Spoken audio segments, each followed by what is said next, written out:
교회에 또 500원짜리를 놨는데요. 감사합니다. 오늘 사례비로 생각하고.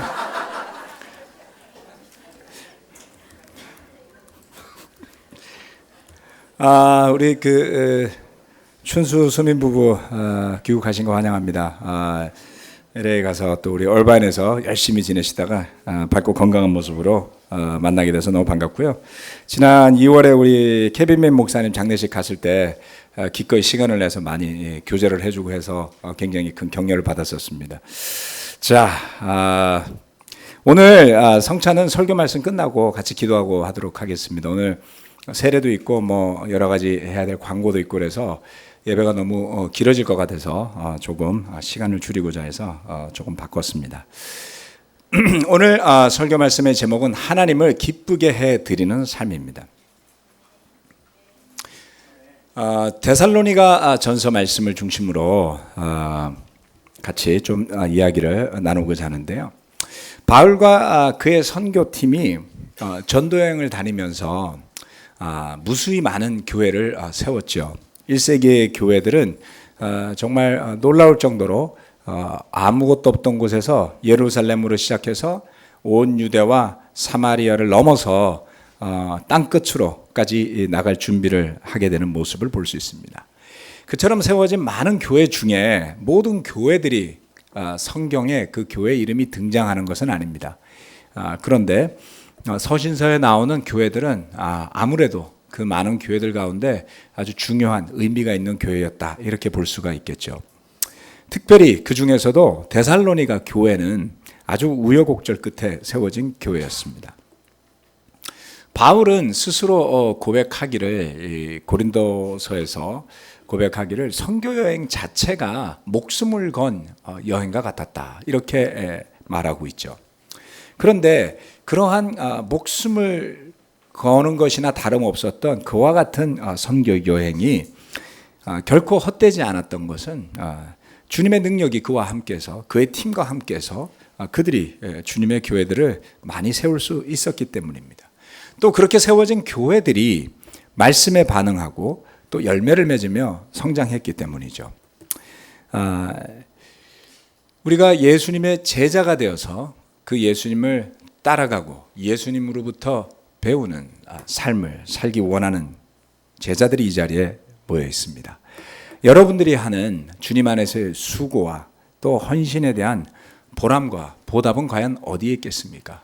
하나님을 기쁘시게 해드리는 삶이라는 제목 가운데 한번 찾아보셨으면 좋겠습니다. 첫 번째, 주님 안에서 여러분의 수고가 헛되지 않습니다 라는 것입니다. 데살로니가전서 1장 2절 3절 말씀 우리 다 같이 한번 읽어보도록 하겠습니다. 시작. 우리는 여러분 모두를 두고 언제나 하나님께 감사를 드립니다. 우리는 기도할 때에 여러분을 기억하고 있습니다. 또 우리는 하나님 우리 아버지 앞에서 여러분의 믿음의 행위와 사랑의 수고와 우리 주 예수 그리스도께 둔 소망을 굳게 지키는 인내를 언제나 기억하고 있습니다. 아멘. 이 데살로니가서를 쓸 때 그 첫 부분에 바울의 심정을 이렇게 표현하고 있죠. 그 교회들을 향한 바울의 끊이지 않는 기도를 알 수 있습니다. 그는 늘 그 교회를 머리에 떠올리며 주님께 구했습니다. 그런 그들은 주님께 드리는 감사의 기도의 대상이 되었던 것이죠. 그렇게 기도를 드리면서 세우고 지나왔던 여러 교회들을 잊지 않고 기도하는 그 모습이 참 격려가 됩니다. 그런데 복음을 전하는 자들도 수고를 했지만 그렇게 세워진 교회도 수고와 고생을 하지 않을 수 없었습니다. 그것은 이 세상에 세워진 그 주님의 교회의 숙명이나 다름없었기 때문입니다. 우리가 찾고 구하는 것이 이 세상의 것이라면 세상이 반겼을 터이지만 우리가 구하는 것이 이 세상의 것이 아니기 때문에 세상은 그런 우리를 이해할 길이 없기 때문이다 라고 성경이 말하고 있습니다. 주님 안에서 저와 여러분의 행위, 수고, 믿음의 행위, 사랑의 수고, 이와 같은 것들이 어떤 의미가 있는지를 먼저 잘 아는 것이 필요합니다. 요한복음 15장 18절 19절 말씀은 이렇게 이야기를 합니다. 주님께서 하신 말씀이죠. 세상이 너희를 미워하거든 세상이 너희보다 먼저 나를 미워하였다는 것을 알아라. 너희가 세상에 속하여 있다면 세상이 너희를 자기 것으로 여겨 사랑할 것이다. 그러나 너희는 세상에 속하지 않았고 오히려 내가 너희를 세상에서 가려 뽑아냈으므로 세상이 너희를 미워하는 것이다. 바울 일행이 데살로니가에서 전도할 때 그들은 쉽지 않은 핍박을 겪어야만 했습니다. 그 내용은 사도행전 17장 어간을 보면 잘 나와 있습니다. 이 바울 일행들이 데살로니가에서 전도할 때 그들이 얼마나 쉽지 않았는지를 이렇게 누가가 기록을 했어요. 베레아로 갔을 때 그 베레아 사람들 분위기가 너무 달랐죠. 그래서 성경은 기록하기를 베레아 사람들은 데살로니가 사람들과 달라서 고상했다 그랬어요. 그래서 데살로니가 사람들은 고상하지 않다라는 이미지로 성경에 기록이 되게 됐습니다. 어떤 핍박을 겪었으면 그런 표현을 했었을까요? 그런데 그렇게 핍박을 받고 수고스럽게 세워진 교회였지만 보람되었던 것은 그 데살로니가 교회가 그런 어려움 속에서 굳건하게 세워져 가더라는 것입니다. 데살로니가전서 1장 6절 7절 말씀인데요. 우리 다 같이 이거는 한번 읽어보도록 하겠습니다. 시작. 여러분은 많은 환난을 당하면서도 성령께서 주시는 기쁨으로 말씀을 받아들여서 우리와 주님을 본받는 사람이 되었습니다. 그리하여 여러분은 마케도니아와 아가야에 있는 모든 신도들에게 모범이 되었습니다. 그들이 어떻게 살았다고 이야기하고 있습니까? 많은 환난을 당하면서도 성령께서 주시는 기쁨이 있어서 말씀을 받아들여 그 선교팀과 그리고 주님을 본받는 사람이 되었다라는 것입니다. 선교팀이 한번 여러분 이런 교회를 생각을 해보세요. 선교팀으로 내려가는 사람들이 정말 얼마나 헌신적으로 섬기겠습니까? 그렇죠? 그러한 정신을 본받은 교회가 있는가 하면 때로는 그러한 정신을 본받지 못하는 교회들도 있습니다. 모든 교회가 그처럼 그러한 것을 본받는 것은 아니겠죠. 그런데 이 데살로니가 교회는 그처럼 선교를 하기 위해서 왔던 바울 일행을 본받는 교회가 되었습니다. 그리고 주님이죠. 그래서 그들은 마케도니아, 아가야에 있는 모든 신도들에게 모범이 되었다. 마케도니아라는 지역은 지금의 그리스 지역이고 터키 그리스 지역 그 위아래에 있는 그런 동네입니다. 그래서 그런 신도들에게 그 주변 지역에게 모범이 되었던 것이죠. 영적인 전쟁터 속에서 핀 꽃과 같은 그런 존재들이 되었습니다. 주님의 말씀대로 그들이 환난 가운데서도 복음을 받아들였고 했던 사실은 그들이 앞으로 여전히 환난 가운데 복음을 받아들였다라는 것은 그들의 삶이 앞으로도 여전히 그러한 도전들 속에서 이어갈 것을 예견하는 일이기도 하죠. 우리 모두는 평화를 원하지 핍박과 고난을 굳이 사서 경험해 보려고 하지 않죠. 그렇지 않습니까? 핍박받으려고 제자 되신 분이 가운데 어디 있어요? 그런데 믿음을 지키면서 살다 보면 어떤 경우에서건 수고로움을 겪을 수밖에 없는 때를 경험하게 됩니다. 혹시 여러분 가운데 여러분의 수고와 헌신을 누구도 알아주지 않는 것만 같은 때를 경험해 보신 분들이 계십니까? 그때 여전히 고민하며 그 어려운 시간을 인내하고 지내왔기 때문에 오늘 여러분이 이 자리에 있을 겁니다. 그런데 앞으로 또 언젠가 누구도 나의 수고와 헌신을 알아주지 않을 것만 같은 때를 여러분이 지날 때가 또 올 겁니다. 그럴 때에 이 데살로니가 교회 형제 자매들이 많은 환난을 당하면서도 성령께서 주시는 기쁨으로 말씀에 반응했던 그 때와 시기가 바로 지금과 같은 때가 아닌가라고 스스로 생각해 보시기를 바랍니다. 저는 이 교회가 그냥 세워져서 오늘날에 이르렀다고 생각하지 않습니다. 늘 수많은 사람들의 수고와 희생 그리고 헌신이 있었습니다. 최근에 우리가 이제 설교를 우리 형제들이 좀 돌아가면서 더 했으면 좋겠다라고 해서 바이블톡 인도자들이 돌아가면서 한 달에 한 번 정도 주중에 설교를 하고 있습니다. 뭐 제가 설교를 하는 게 불편하고 힘들어서 그런 건 아닙니다. 당연히 목회자로서 해야 될 일이지만 형제들이 설교를 좀 더 하지 않으면 자꾸 저하고 갭이 벌어질 것 같아요. 저는 점점 전문 설교가가 되고 형제들은 설교를 자꾸 안 하는 쪽으로 그런 것이 염려가 되어서 물론 저도 좀 더 여유가 생길 수도 있고요. 그래서 설교할 형제들을 조금 이제 고민하고 기도하는데 어느 분이 이런 조언을 줬어요. 다 돌아가면서 하지 말고 좀 일부 설교를 잘할 수 있는 형제들을 모아서 훈련하면 어떻겠느냐. 그래서 그거 참 좋은 생각이잖아요. 그래서 제가 앉아갖고 설교 훈련을 할 만한 사람들을 이렇게 생각하면서 봤더니 세상에 여기 안에 한때 전임했던 사람이 너무 많은 거예요. 그렇죠? 제가 쉬어드릴까요? 네. 최근에 김주영, 그 전에 이우경, 안진수, 지승은 형제도 파타임으로 일했었죠? 지승현.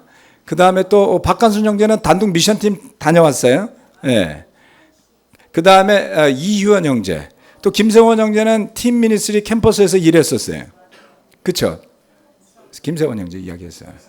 네? 또 이승태 형제가 진짜 원조 오리지널 팀 미니스트리 인도자잖아요. 물론 지금 나이는 들었지만 아직도 젊음을 유지하는 것 같아요. 정말 마음에 들어요. 네? 아이들의 마음을 잘 이해하고. 또 부산의 미션팀으로 가서도 우리 김성경 형제.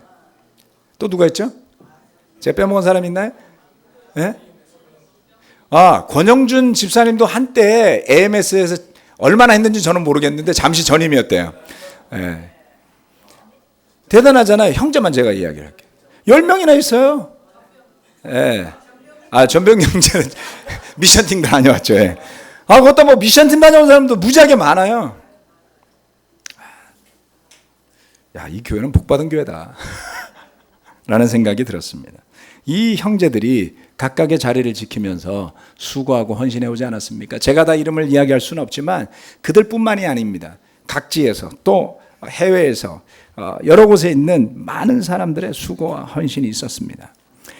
분명히 어렵고 힘이 든 순간이 있었음에도 불구하고 변함없이 주님을 바라보면서 자리를 지켜온 많은 사람들 때문에 바로 이와 같은 교회 모습이 오늘 존재하는 것이 아닌가 싶습니다. 그러한 여러분 모두에게 주님의 위로 그리고 또한 주님의 격려가 함께 하시길 바랍니다. 주님 안에서 여러분의 수고가 헛되지 않습니다. 두 번째, 오직 하나님을 기쁘시게 하는 교회입니다. 데살로니가전서 2장 2절에서 10절까지 읽도록 하겠습니다. 데살로니가전서 2장 2절에서 10절. 두 개로 나눠서 하겠습니다. 자, 2절부터 5절까지 우리가 한번 읽어볼까요? 시작. 여러분이 아는 바와 같이 우리가 전에 빌립보에서 고난과 모욕을 당하였으나 심한 반대 속에서도 하나님 안에서 담대하게 하나님의 복음을 여러분에게 전하였습니다. 우리의 권면은 잘못된 생각이나 불순한 마음이나 속임수로 하는 것이 아닙니다. 우리는 하나님께 검정을 받아서 맡은 그대로 복음을 전합니다. 우리가 이렇게 하는 것은 사람의 환심을 사려고 하는 것이 아니라 우리의 마음을 살피시는 하나님을 기쁘게 해 드리려고 하는 것입니다. 여러분이 아는 대로 우리는 어느 때든지 아첨하는 말을 한 일이 없고 구실을 꾸며서 탐욕을 부린 일도 없습니다. 이 일은 하나님께서 증언하여 주십니다. 6절부터 10절까지 또 가겠습니다. 시작. 우리는 또한 여러분에게서든 다른 사람에게서는 영광을 구한 일이 없습니다. 물론 우리는 그리스도의 사도로서 권위를 주장할 수도 있었습니다. 그러나 우리는 여러분 가운데서 마치 어머니가 자기 자녀를 돌보듯이 유순하게 처신하였습니다. 우리는 이처럼 여러분을 사모하여 여러분에게 하나님의 복음을 나누어 줄 뿐만 아니라 우리 목숨까지도 기쁘게 내줄 생각이었습니다. 그것은 여러분이 우리에게 사랑을 받는 사람이 되었기 때문입니다. 형제자매 여러분, 여러분은 우리의 수고와 고생을 기억하고 있을 것입니다. 우리는 여러분 가운데 아무에게도 폐를 끼치지 아니하려고 밤낮으로 일을 하면서 하나님의 복음을 여러분에게 전파하였습니다. 또 신도 여러분을 대할 때에 우리가 얼마나 경건하고 올바르고 흠 잡힐 데가 없이 처신하였는지는 여러분이 증언하고 또 하나님께서도 증언하십니다. 아멘. 좀 긴 말씀이지만 아주 의미가 있고 연결이 되기 때문에 같이 좀 나누고 싶었습니다. 바울과 데살로니가 교회는 함께 공유하는 추억이 있었어요. 그것은 그들에게 복음이 전파될 때에 어떻게 그렇게 되었는지에 대한 여러 가지 추억들이 있었습니다. 또한 그렇게 전파된 말씀을 가지고 이 교회가 어떻게 반응했는지에 대해서 바울이나 이 교회가 같은 마음을 가지고 있었던 것이죠. 바울은 그들에게 그러한 기억을 되살리라고 권면하고 있습니다. 하나님 안에서 복음을 전할 때에 어떤 마음과 태도로 했는지 그 진실된 마음을 설명하고 있죠. 여러분, 교회는 매우 많은 사람들이 모인 곳입니다. 세상에서의 모임을 생각해 보면 성격이 조금 달라요. 세상에 여러분 모임이 있죠. 모임을 가면 주로 동호회, 취미가 같은 사람들이 모이는 모임에 가면 분위기가 그렇게 좋을 수가 없어요. 그렇죠? 막 서로 환영하잖아요. 뭐 심지어는 같은 자동차를 타는 사람들의 모임도 있어요. 이 사람들이 막 서로 아무 때나 나 차 타고 지금 나가는데 만나자 막 이러고 메시지 날리면 그 시간에 모여가지고 한밤중에 막 모여요. 이해를 할 수가 없어요. 같은 차 탄다고 어떻게 친해지지? 그런 사람도 있어요. 예. 또는 친목을 위해서 모이는 친목 모임이 있습니다. 또는 또 뭐가 있죠? 동창회도 있습니다. 1년에 뭐 한두 번씩. 그렇죠? 얼마나 모임이 많습니까? 그런데 이 교회는 친목단체도 아니고 동호회도 아니에요. 그래서 취미도 다르고 목적도 다른, 성격도 다른 수많은 사람들이 복음을 중심으로 모이죠. 복음을 중심으로. 뭐를 하기 위해서? 첫 번째, 자기를 부인하기 위해서. 그래서 심리학적으로 보면 교회에 모인 사람들은 정신적으로 억압되어 있는 사람들이에요. 이해가 되세요? 억압되어 있다니까요. 그래서 늘 울분이 있어요. 자기를 부인하기 때문에. 대한민국 교회에서 우리 교회는 거의 탑 수준. 근데 놀라운 게 하나 더 있어요, 여러분. 제가 우리 신경정신과 원장님 한 분하고 만나서 이야기를 하는데 그렇게 시계가 가끔 미쳐서 이럽니다. 그렇게 가끔 제가 만나 뵙는 분인데요. 그분하고 이야기를 나누는데 그렇게 이야기를 해요. 교회 가면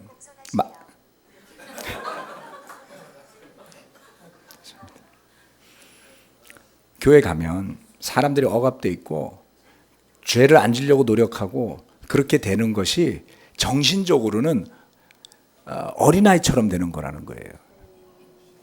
그래서 나쁘게 보면 애처럼 군다 이렇게 표현을 해요.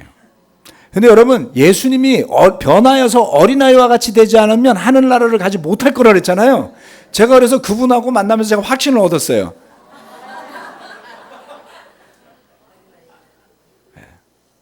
문제가 있다고 그분은 말씀하신 거였어요. 그렇게 살아서 되겠냐. 근데 그게 정말 성경 말씀대로잖아요. 그렇죠? 우리는 억압돼 있고 정신적으로 어린애처럼 구는 사람들입니다. 아멘. 그래서 삐지고 태도 가지고. 그런데 우리가 그렇게 자기를 부인하고 날마다 십자가를 지고 주님을 따르기 위해서 모였지만 이 안에 사탄이 열심히 일하는 것을 볼 수 있습니다. 그래서 우리는 정말 제대로 된 그 마음가짐을 가지고 일해야지 되겠죠. 바울이 데살로니가 교회에서 섬길 때 어떠한 마음과 태도로 임하였는지를 그가 나눕니다. 뭐라고 그럽니까? 예. 여기에 보면 오로지 복음이 전파되도록 권위를 내세우지 않고 어머니가 자녀를 돌보듯 유순하게 처신하였다 라고 이야기하죠. 여러분, 우리 형제 자매 여러분들이 경험했던, 여러분을 도왔던 영적 지도자들이 여러분을 이렇게 대했습니까? 아니면 자신의 이익을 위해서 때로는 임의적으로 행동하고 감정적으로 학대하고 자신의 뜻대로만 교회를 이끌려고 했었습니까? 잘 돌이켜 보십시오.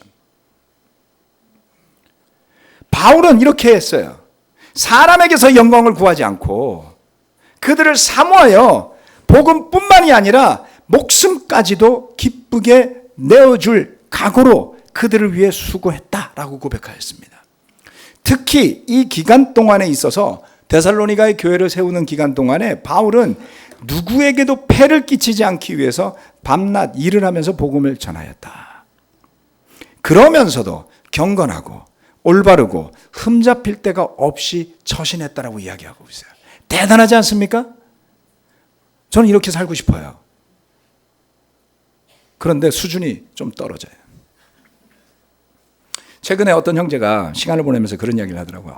이렇게 상담을 좀 받으러 갔더니 자기에 대해서 모르는 걸 발견하게 됐다는 거. 그게 뭔데? 자기가 공격을 받으면 방어하기 위해서 허세를 부리는 스타일이더라는 거예요. 허세? 허세 안 좋은 거잖아요. 근데 그 허세의 의미는 이런 거라는 거예요. 상처를 받았는데 안 받은 척 한다는 거죠. 자기는 튼튼한 척 하는 거죠. 듣고 보니까 딱 제 소리예요. 그게 허세구나. 허세 부리는 사람들이 참 불쌍해요. 왜냐하면 불쌍하게 여김받지 못하기 때문이죠. 그 허세 때문에.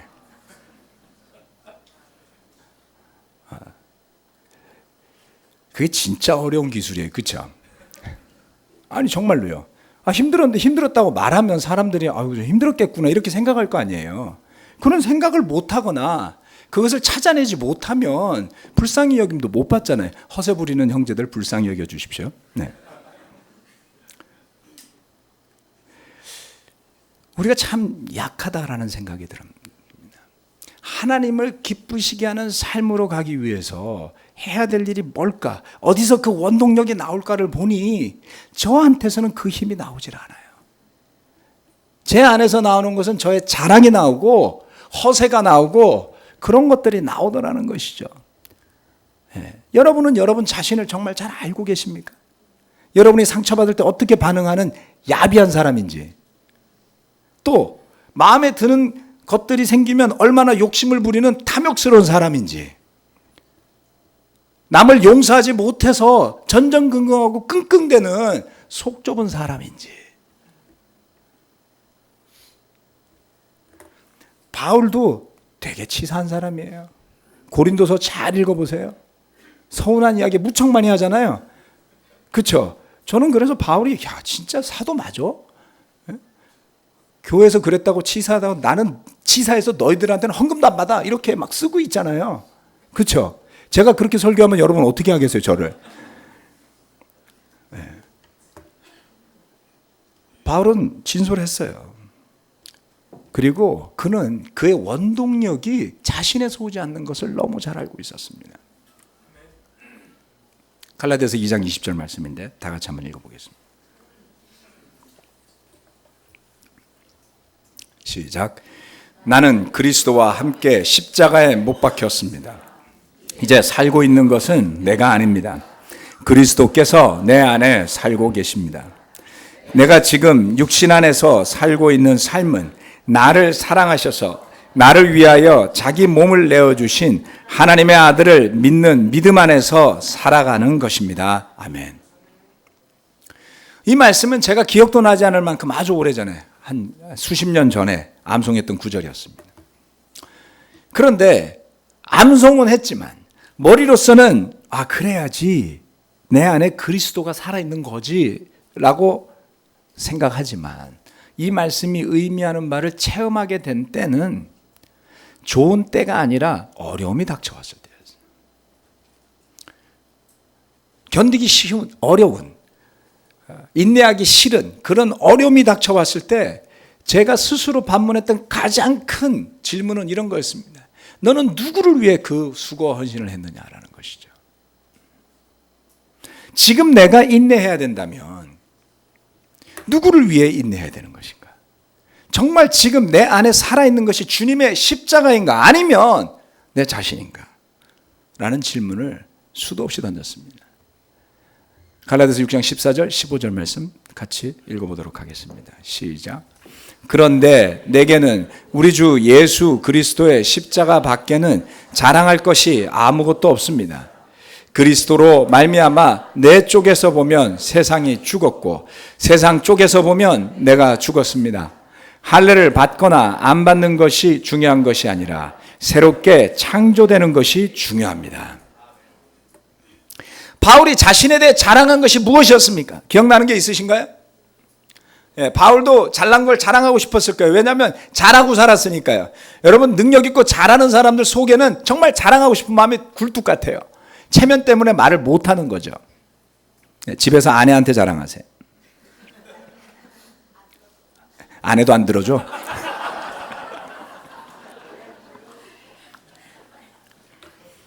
하지 말고 사세요. 와이프들이 남편 자랑하는 꼴을 못 봐.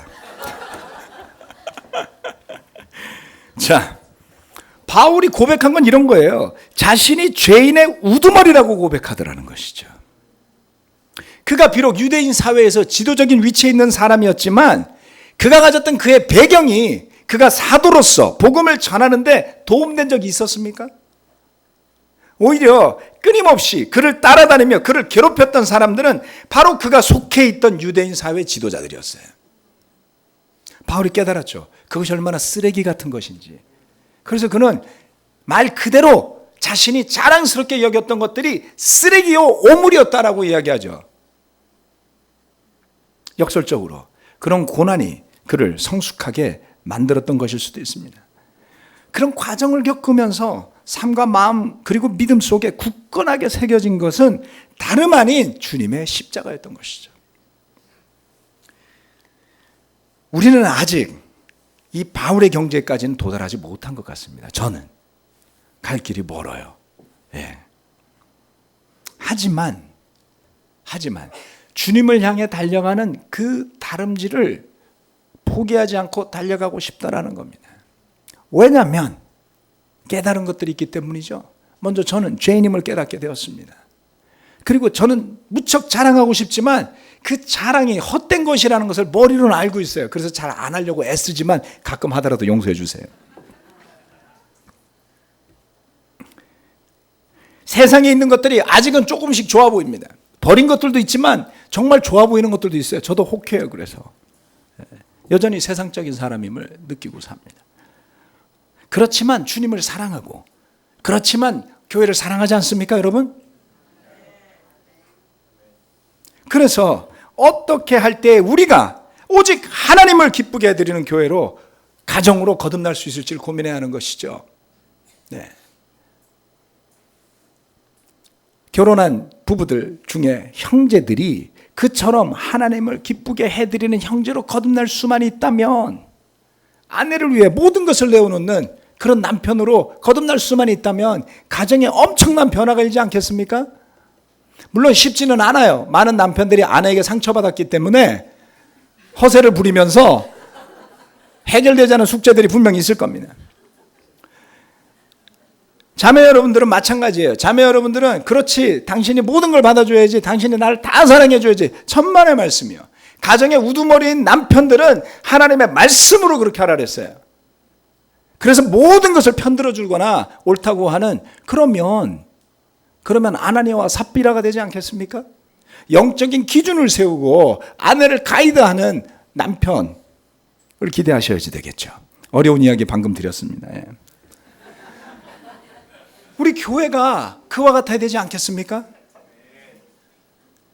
하나님을 기쁘게 해드리는 삶으로 교회로 거듭날 수 있다면 그 길은 내가 죽고 내 안에 십자가가 살아야만 가능한 그러한 것입니다. 다 같이 기도하시고 성찬하시겠습니다.